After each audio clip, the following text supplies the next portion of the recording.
오늘 함께 보실 하나님 말씀 에베소서 4장 28절 한 절의 말씀입니다. 에베소서 4장 28절 한 절의 말씀이기 때문에 같이 합독했으면 좋겠습니다. 에베소 4장 28절 우리 한 목소리로 합독합니다. 시작. 도둑질하는 자는 다시 도둑질하지 말고 돌이켜 가난한 자에게 구제할 수 있도록 자기 손으로 수고하여 선한 일을 하라. 아멘. 잠깐 말씀 위에 기도하겠습니다. 하나님, 오늘도 주님의 귀한 말씀 들고 단에 서게 하시니 감사합니다. 이 시간 성령 하나님께서 친히 주장하여 주셔서 우리 공동체 가운데 꼭 필요한 말씀만 선포되게 하시고 또 이 말씀이 우리 각자에게 주시는 하나님의 음성으로 들려지게 도와주심으로 말미암아 또 이번 한 주간 또 우리 평생의 삶 동안 이 말씀 붙잡고 하나님 영광 위에 살아가는 우리 모두가 되게 하여 주시옵소서. 우리 가운데 그렇게 하실 주님을 기대하며 살아계신 예수님 이름으로 간절히 기도드렸습니다. 아멘. 제가 목회자로서 또 목회자 이전에 한 명의 크리스찬으로서 많이 고민하는 것 중에 하나가 어떻게 하면 말씀대로 살 수 있을까가 당연한 고민인 것 같습니다. 하나님께서 주신 말씀들이 참 많이 있는데 어떻게 그 말씀을 내 삶 속에서 구현해내서 살 수 있을까, 말씀을 기준으로 어떻게 잘 살아갈 수 있을까가 굉장히 큰 고민 중에 하나이고, 아무래도 이런 고민들이 많이 있다 보니까 말씀을 묵상하고 또 말씀을 전할 때에도 그렇게 많이 고민하며 보게 되는 것 같습니다.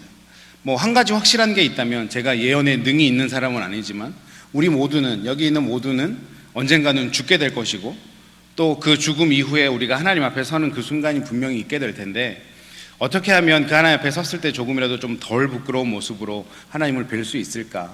그렇게 덜 부끄러운 모습으로 하나님 뵙기 위해서는 내가 이 땅에서 어떻게든 주님 주신 말씀 붙잡고 말씀대로 살아가려고 노력하며 살다 가면 그나마 주님이 좀 이해해 주시고 또 사랑했다, 수고했다 안아주시지 않을까, 이런 생각을 많이 하게 됩니다.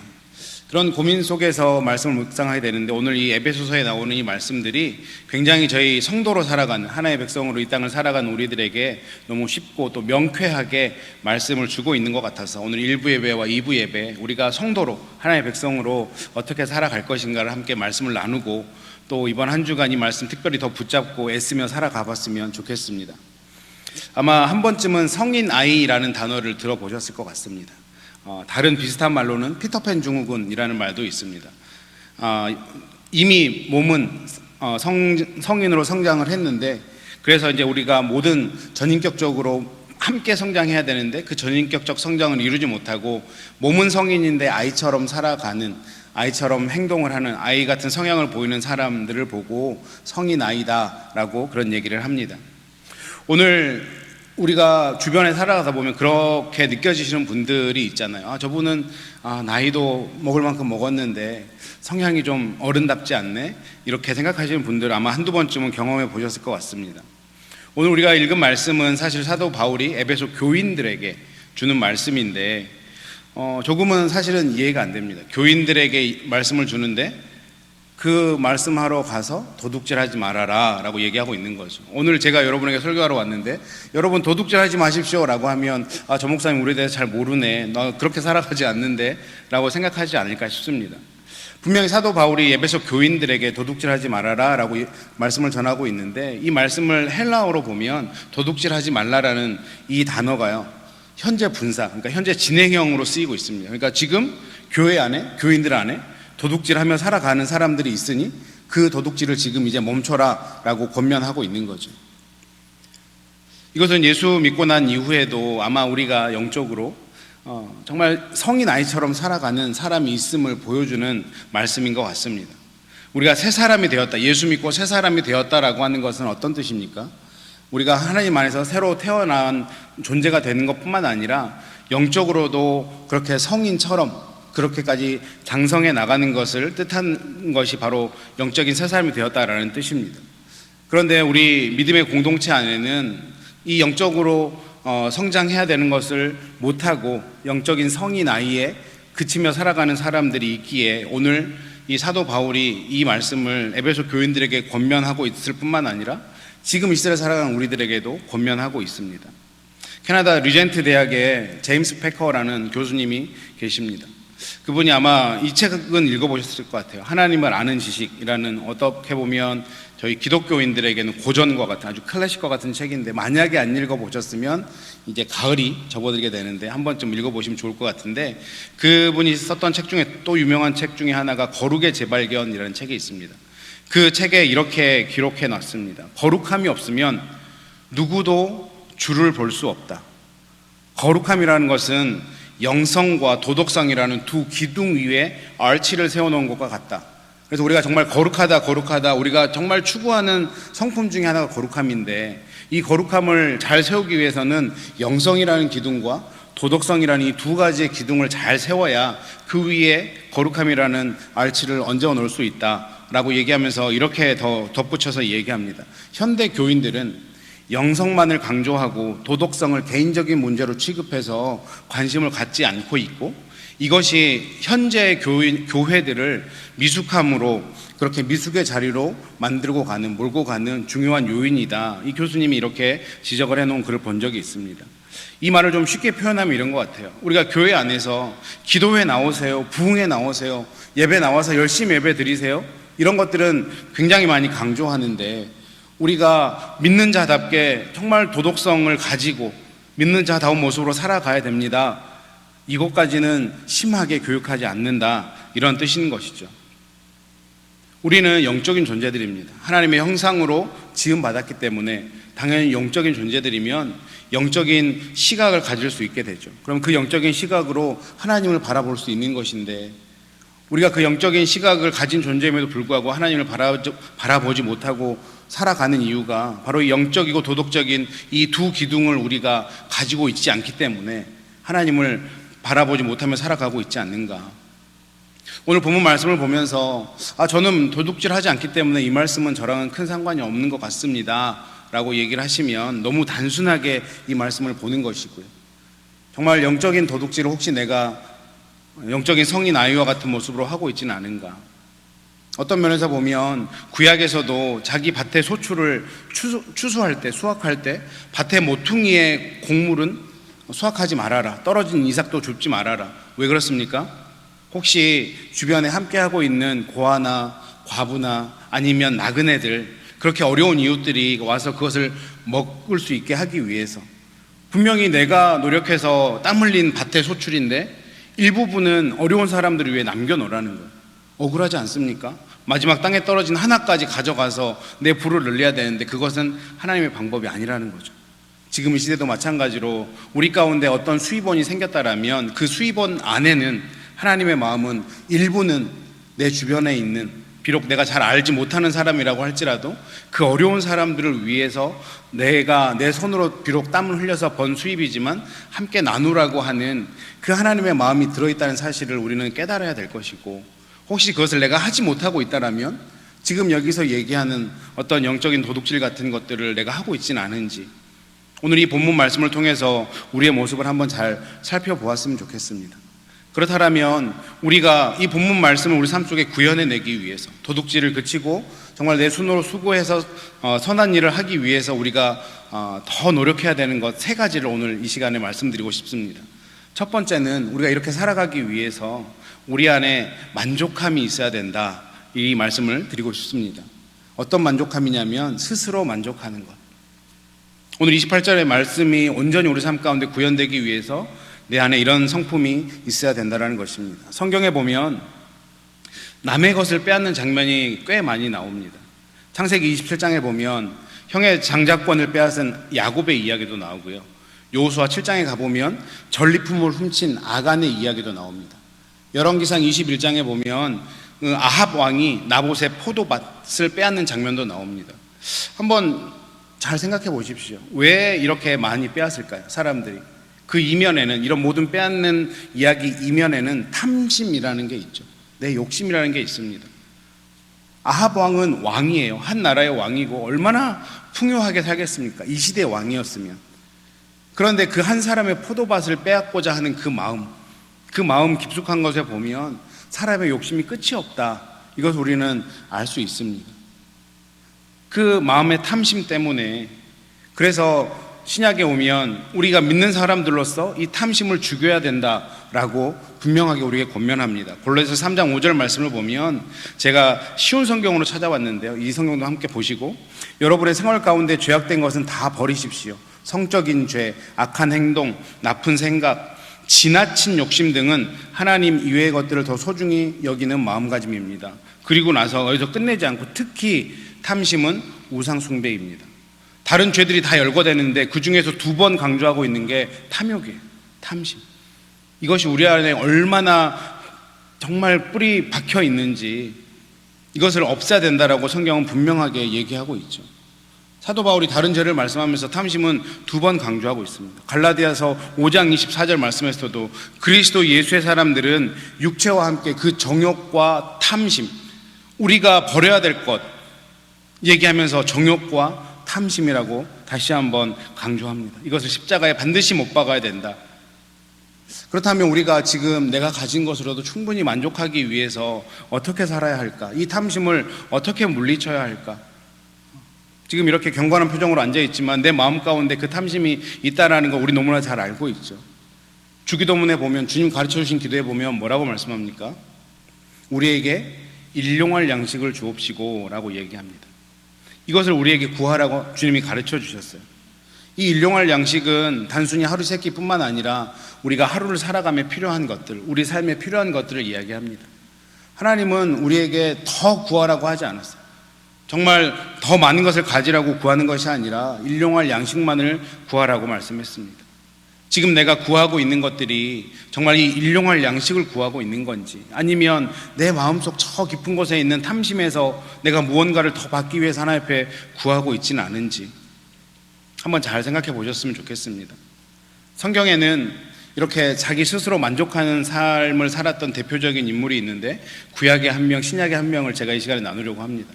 구약에 나오는 한 명은 바로 다윗 왕이죠. 시편 23편 우리가 너무나 잘 아는 그 고백에서 무엇을 이야기합니까? 내 잔이 넘치나이다. 뭐 그렇게 생각하실 수 있을 것 같아요. 이 사람 왕이잖아요. 그렇게 잘 나갔던 큰 나라의 왕이었잖아요. 넘칠 수밖에 없겠죠. 단지 왕이기 때문에 다윗이 내 잔이 넘쳤다라고 이야기하는 걸까요? 저는 그렇지 않다고 생각합니다. 다윗은 스스로 만족할 줄 알았던 사람이에요. 무엇을 통해 알 수 있습니까?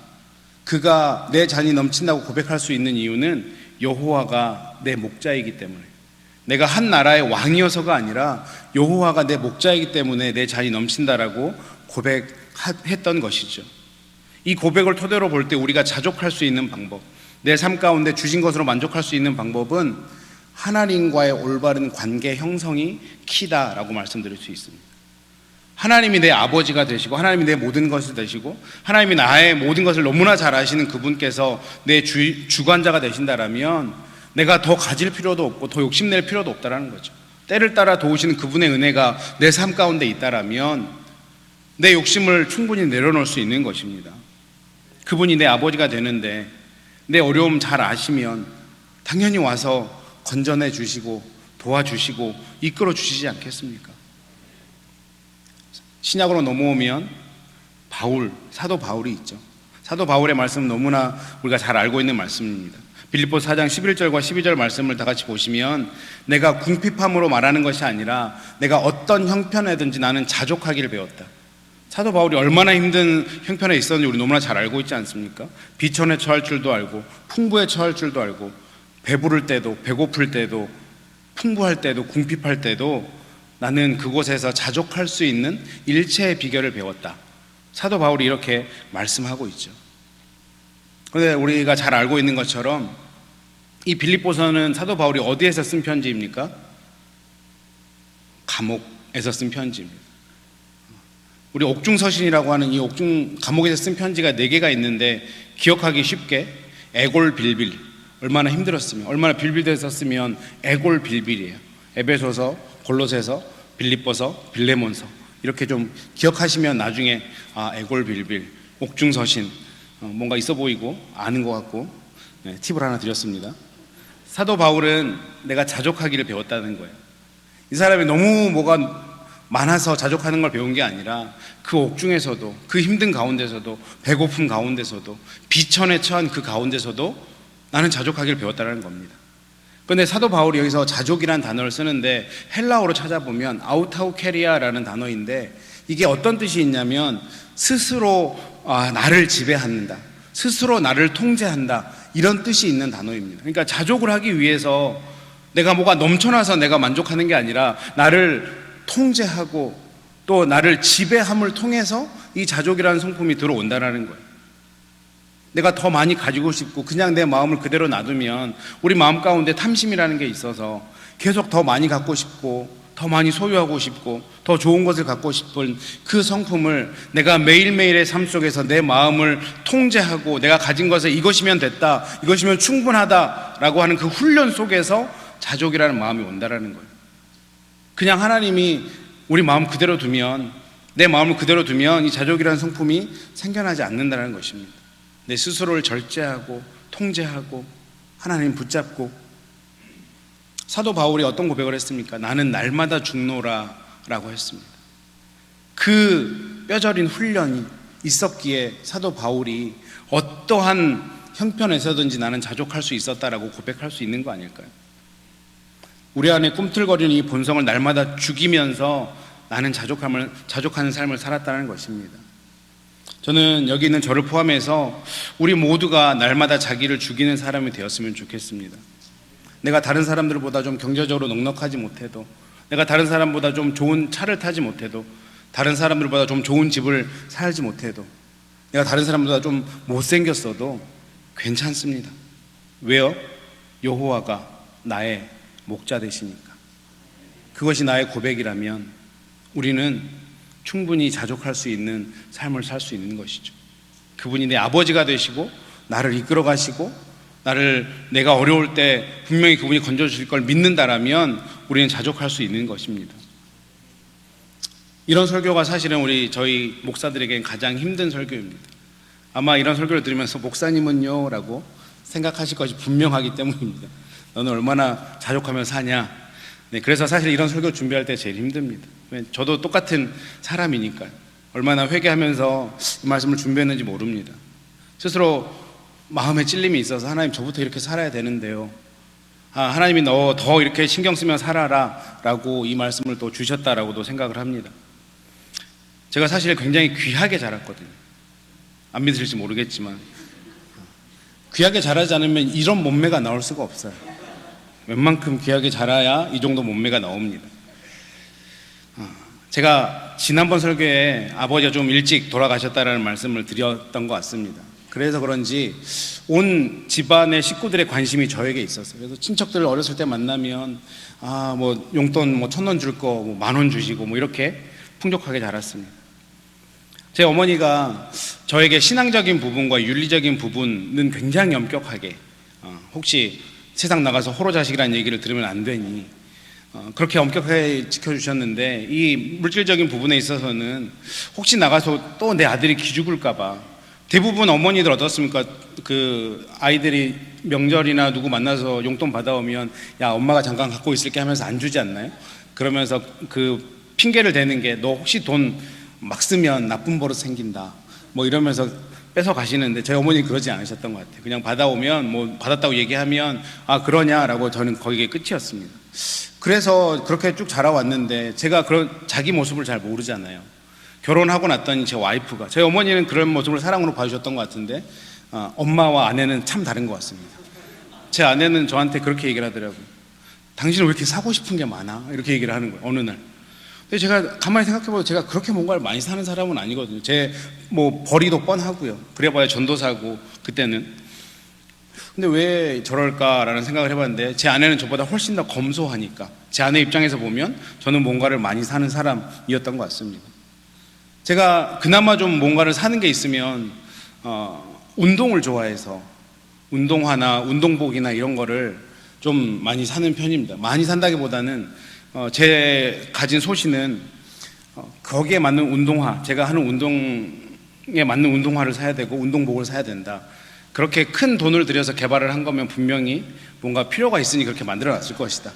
그래서 제가 몸매와 다르게 운동을 좋아해서 농구화도 있고요, 축구화도 잔디에서 찰 때 하는 축구화, 인도에서 하는 축구화, 골프화, 테니스화, 러닝화 이런 것들을 종류별로 하나씩은 갖고 있습니다. 그래도 제가 가진 철학은 한 종목당 2개는 사지 않는다. 이게 제 최소한의 양심이라서 2개는 사지 않습니다. 근데 아내가 보기에는 이것도 충분히 그냥 운동하러 가는데 뭐 편하고 좋은 거 그냥 운동화 신으면 되지 뭐가 그러냐. 그래서 제가 뭐 저의 가진 철학을 설명해 줬습니다. 물론 이걸 설교 때 제가 설명할 필요는 없고. 근데 아내 보기엔 그렇게 보였던 것 같아요. 이번에도 설교를 준비하는데 요즘에 그 상술이라 그러죠. 그게 너무 발전돼서 제 관심 분야를 이 인터넷이 이 회사가 너무나 잘 알고 있어요. 그렇죠? 그래서 제가 이메일을 확인하려고 해도 옆에 광고 뜨지 않습니까? 제가 관심 있는 것들만 광고가 뜨는데 이번 주에는 60% 세일하는 광고가 하나 떴어요. 근데 또 이렇게 클릭을 했더니 가격이 너무 착한 거예요. 그래서 아내한테 카톡을 했습니다. 여보, 이거 너무 괜찮다. 이거는 이 가격에 안 사놓으면 나중에 살면 훨씬 더 비쌀 수 있으니 사는 게 어떨까라고 물어봤더니 어떤 답이 왔겠습니까? 설교 준비나 하라고. 그래서 뭐 접었습니다. 그런데 아직까지 계속해서 그거 한번 뜨면 살 때까지 뜨는 거 아시죠? 아직까지 뜨고 있어요. 그러면서 설교를 준비하면서 생각을 했죠. 이 설교 준비하는데 하나님이 다시 한번 나를 테스트 하나 보다. 제가 그거 없으면 못 사는 거 아니거든요. 충분히 이미 제가 갖고 있는 것들 중에 하나이기도 하고요. 이게 비단 저의 문제이겠습니까? 성도님들 중에 웃고는 계시지만 이런 새로운 가을 시즌이 되면 새로운 옷도 나오고 새로운 가방도 나오고 그러면 나도 저거 하나 필요한데 올해는 이런 색상이 유행이라는데 이거 내가 필요하지 않을까? 그런 생각이 들어올 때 한 번쯤은 오늘 이 말씀을 떠올리셨으면 좋겠습니다. 나는 자족하며 사는 사람인가? 제가 설교를 하면서 웬만하면 어떤 사람을 높여드리고 싶지는 않은데 제가 지금까지 열심히 모셨던 이성철 목사님하고 저희는 신방은 참 자주 다니거든요. 근데 신방 다니면서 한번 저에게 했던 말씀이 굉장히 큰 도전이 돼서 함께 나누면 좋을 것 같습니다. 어느 날 신방을 차를 타고 가는데 그런 얘기를 하시는 거예요. 일부러 본인은 신방 다닐 때 좀 잔다 차에서. 그래서 피곤하셔서 그런가 보다 했더니 그 다음에 하신 말씀이 눈 뜨고 있으면 눈에 좋은 것들이 너무 많이 보여서 좋은 차도 보이고 좋은 것도 보이고 그러니 본인은 그냥 차라리 눈 감고 자는 게 낫겠다 싶어서 그런 욕심에 노출되면 안 되는 게 안 될 것 같아서 그게 잔다라는 얘기가 저한테는 큰 울림이 있었습니다. 물론 자는 걸 핑계대기 위해서 저에게 그렇게 얘기했을 수도 있겠지만 저는 그렇지 않다고 믿습니다. 아마 그 욕심들 얼마나 목사인 저희들도 더 좋은 것도 알고요. 좋은 차도 알고 하지만 자꾸 그런 것들이 보이면 나를 힘들게 하고 내 죄성이 살아나니까 차라리 안 보는 게 낫다. 이런 노력들이 우리 믿는 사람들에게 있어야 되는 게 아닐까. 우리는 우리가 갖고 싶은 것을 바라보는 눈이 아니라 하나님께서 우리에게 이미 베풀어 주신 것들을 볼 수 있는 눈이 더 컸으면 좋겠습니다. 그것이 우리 스스로 그렇게 날마다 그런 훈련을 하면 이 자족하는 삶을 살 수 있지 않을까. 영적인 도둑질을 멈출 수 있지 않을까. 오늘 골로새에서 봤던 것처럼 탐심은 우상 숭배와도 같다라고 말씀합니다. 내가 스스로 만족하면서 자족하면서 살아야 되는데 그 자족이라는 성품이 그냥 자연스럽게 생기면 좋겠는데 그렇지 않고 날마다 내 마음을 죽이면서 스스로 만족하는 훈련을 할 때 생길 수 있다라는 것. 오늘 저와 여러분이 그 훈련을 한번 열심히 해보셨으면 좋겠습니다. 하나님 나에게 주신 것들을 가지고 만족하며 감사하며 남는 것들로는 또 다른 사람들을 섬기는 삶, 이것이 하나님 기뻐하시는 삶이 아닐까. 오늘 또 28절의 말씀을 구현하기 위해서 또 다른 한 가지 성품을 말씀드리자면 성실이라는 성품입니다. 우리가 영적인 도둑질을 하지 않는 믿음의 사람들이 되기 위해서 우리가 성실하게 살아야 된다. 오늘 말씀을 보니까 이런 구절이 있죠. 자기 손으로 수고하여 선한 일을 하라. 이 말씀은 우리가 단순히 도둑질만 안 하는 거에 멈춰 있는 것이 아니라 다른 어떤가를 내가 열심히 노력해서 뭔가를 도와야 된다라는 그 자리까지 나아가야 된다라고 우리에게 말씀하고 있습니다. 누구든지 일하기 싫으면 먹지도 말아야 된다. 이것은 기독교 노동관이라고 저는 생각을 합니다. 왜냐하면 우리가 잘못 생각하고 있는 게 우리가 노동을 하는 이유가 아담이 그놈의 새끼가 죄를 지어서 내가 노력한다, 노동한다, 나는 애를 낳는다 이렇게 생각하실 수 있는데 적어도 노동은요 아담이 죄 짓기 전부터 하나님이 우리에게 에덴 동산을 경작하라는 노동을 허락하셨습니다. 그렇기 때문에 하나님의 창조 계획 안에 이미 있던 것이 노동이었던 거죠. 우리 성도님들은 어떻게 생각하실지 모르겠지만 저희 목회자들이 설교하는 것도 생각보다는 중노동입니다. 공감을 못 해주시는 것 같기도 하고 굉장히 힘들어요. 무엇을 설교해야 될까? 어떻게 설명해야 될까? 이 말씀을 어떻게 풀어내야 될까? 거기에 설교를 한 번 쓴다고 끝나는 것도 아니고요. 2번, 3번 계속 점검하면서 머릿속으로 계속 돌려보면서 이렇게 바꾸면 좋겠다. 정말 이 단에 올라오기 전까지 설교 준비는 계속 되는 거거든요.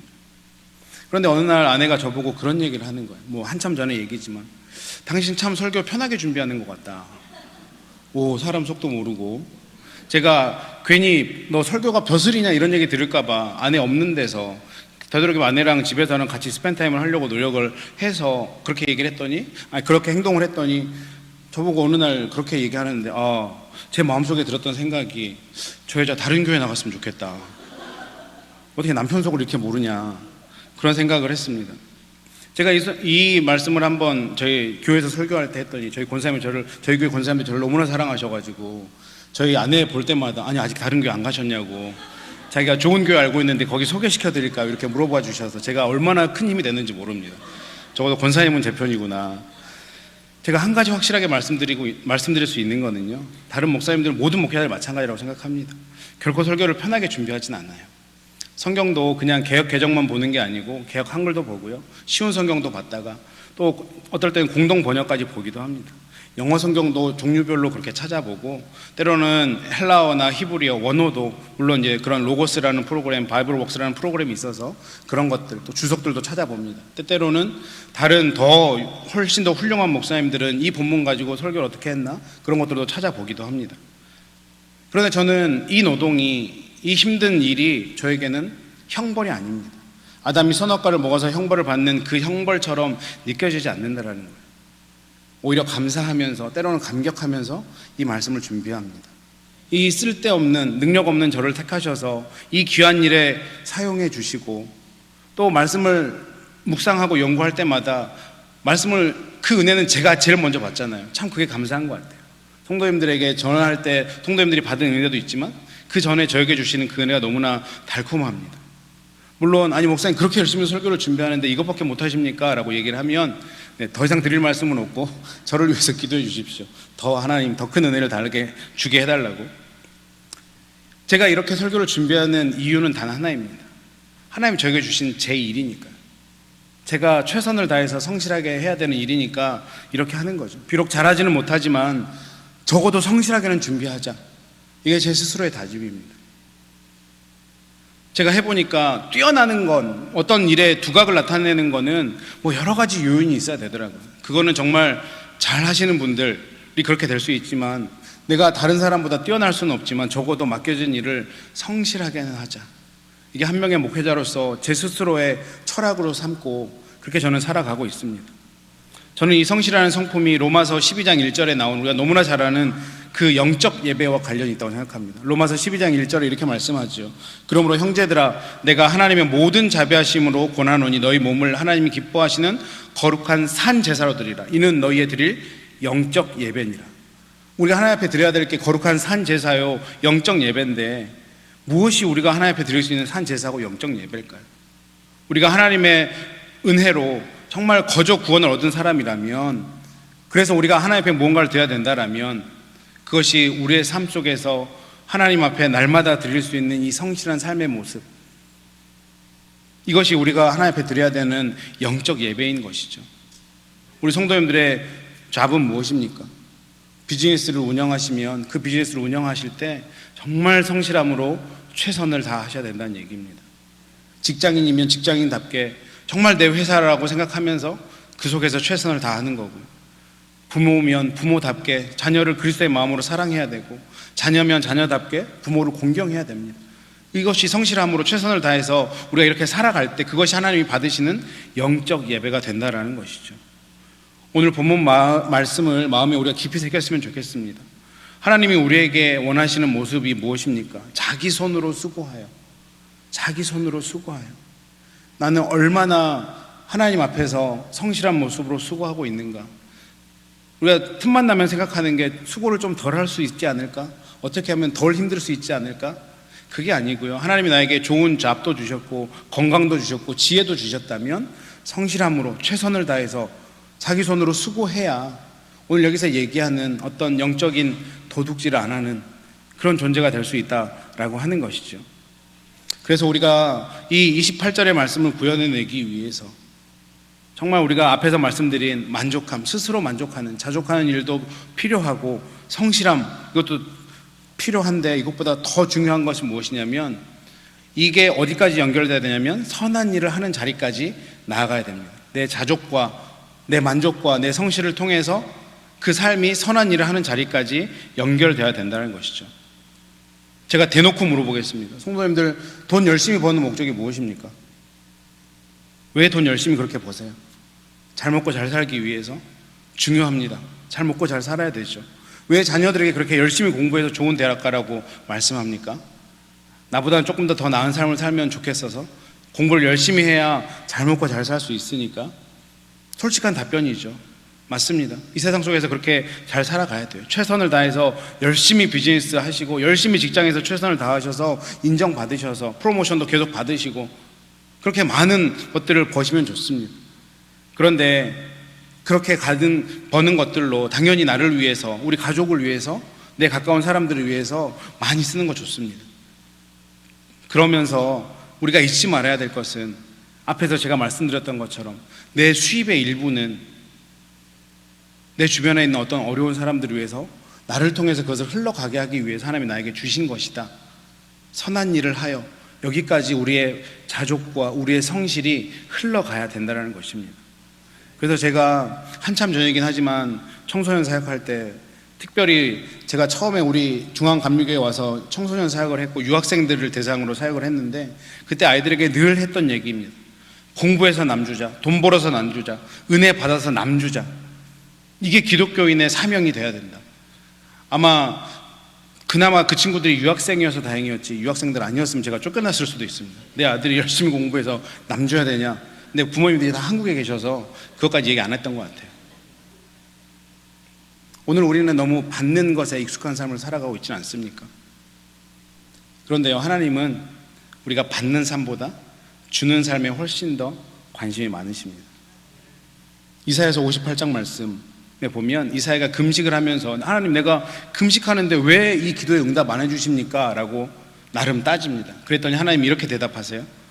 내가 바라는 금식은 너희가 부당하게 가둬놓은 사람을 풀어주고 그들의 사슬을 끊어주며 억눌림 당하는 사람들을 풀어주고 그들이 하는 고된 일을 쉽게 해주는 것이다.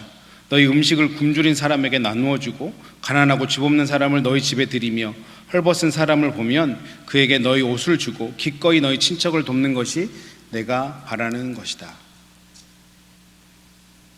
왜 금식해도 응답이 없다고요? 금식하는 것 자체보다 더 중요한 게 있는데 우리 주변을 돌아보고 어려운 사람들이 있으면 그들을 세워주고 격려해주고 그들에게 힘을 주는 일이 금식보다 더 중요하다. 지금 주님이 이렇게 말씀하고 있는 거예요. 제가 앞에 설교를 시작하면서 거룩의 두 기둥에 대해서 말씀드렸습니다. 영성과 도덕성. 제 말이 아니고 제임스 패커 교수님의 말씀인데요. 그 두 가지 기둥이 있어야 거룩이라는 알치가 그 위에 올려진다. 우리가 거룩함을 이룰 수 있다. 이렇게 말씀드렸죠. 우리가 지금 금식 기도를 하고 100일 철야하는 건 너무 중요합니다. 영성이라는 아주 중요한 축을, 기둥을 세우는 작업이에요. 그런데 그것만 가지고 거룩이 서지 않는다고요. 우리가 그렇게 좋은 신앙을 가지고 있으면 그 신앙이 우리의 삶으로 보여져야 돼요. 믿는 사람다운 모습의 삶이 있어야 됩니다. 우리가 예수를 그리스도라고 고백하는 사람답게 도덕적으로도 살아내야 된다. 그럴 때 우리 삶 가운데 하나님의 역사가 일어나고 우리가 거룩한 삶을 살아갈 수 있다.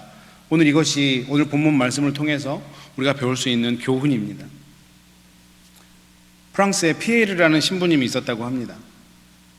이분이 주로 했던 일이 신부님이니까 가난한 사람들에게 집을 지어서 만들어주는 또 수리하는 그런 일들을 했는데 어떤 중년의 남자가 와서 자기가 자살하려고 한다고 이 신부님에게 얘기를 했다고 해요. 이 신부님이 굉장히 좀 괴짜였는지 당신 얘기 들어보니까 충분히 죽을 만할 것 같다고, 그냥 죽으셔도 됐는데 내가 지금 집을 짓고 있는데 너무 힘드니 나만 좀 도와주라, 이것만 도와주고 죽어도 괜찮겠다 이렇게 얘기를 했다고 합니다. 그랬더니 또 이분이 뭐 어차피 죽을 건데 그러면 좀 더 힘 좀 쓰고 죽자, 이렇게 해서 그 신부님이 짓는 집을 도와줬다 그래요. 당연히 이 이야기의 결론은 잘 아시겠죠. 자살하지 않고 복된 삶을 살았다. 그런데 이 중년의 남자가 했던 이야기가 좀 가슴이 찡했습니다. 만약에 신부님이 돈이든 집이든 내게 베푸셨다면 나는 그냥 자살했을 것입니다. 그런데 이상하게 나를 도와주진 않고 오히려 도움을 청했습니다. 그래서 깨달았습니다. 받으면 죽고 베풀면 산다라는 것. 받으면 죽고 베풀면 산다. 이게 참 신기한 하나님의 법칙이죠. 우린 계속 더 가지려고 하는데 가지려고 하면 가지려고 할수록 나는 가난해지고 베풀면 베풀수록 나는 부자가 되는, 이게 아마 단순히 경제적인 논리로만 해석되지 않는 하나님의 법칙일 것입니다. 돈이 많이 있으면 부자인가요? 그거 아니라는 사실을 너무나 잘 알죠. 돈이 아무리 많이 있어도 그 돈을 지키려고 하는 그 마음 때문에 얼마나 고뇌하며 힘들어하며 살아가는 사람들이 우리 주변에 있지 않습니까? 우리가 더 나누고 더 베푸는 삶을 살아간다면 하나님이 주시는 그 놀라운 풍요의 복을 누리면서 살아갈 수 있다는 것이죠. 이제 말씀을 맺겠습니다. 오늘 사도 바울이 도둑질 그만해라 라고 권면하고 있어요. 혹시 나는 영적인 도둑질을 아직도 하고 있지는 않았는지 이 말씀을 통해서 우리의 삶을 되돌아봤으면 좋겠습니다. 아마 없을 거라고 생각합니다. 의도적으로 그렇게 하는 분들은 없을 텐데 내가 의도적이지 않더라도 혹시 순식간에 부지불식간에 실수라도 하는 것을 막기 위해서 우리가 회복해야 될 세 가지, 기억해야 될 세 가지, 만족함을 살아야 됩니다. 하나님이 주신 것들을 가지고 충분히 이 정도면 감사합니다라고 하는 만족하는 훈련. 그 자족이라는 아우타우 캐리아라는 그 단어는 스스로 그냥 자연스럽게 생기는 감정이 아니고 내 스스로를 지배하고 통제할 때, 그런 것들을 훈련할 때 생긴다라고 하는 것. 사도 바울도 그런 훈련을 통해서 자족함을 배웠다라고 하는 것을 기억하셨으면 좋겠고요. 또 우리의 삶 속에서 성실하게 사셔야 됩니다. 내 손으로 수고하는 그 삶을 살아서 여기에서 그치는 것이 아니라 누군가에게 선한 일을 하는 자리까지 나아간다라면 우리는 영적인 도둑이 아니라 하나님의 자녀로, 하나님의 백성으로 정말 하나님을 기쁘시게 해드리는 삶을 살아가게 될 줄 믿습니다. 이번 한 주간 어떻게 살아가시겠습니까? 기도하겠습니다.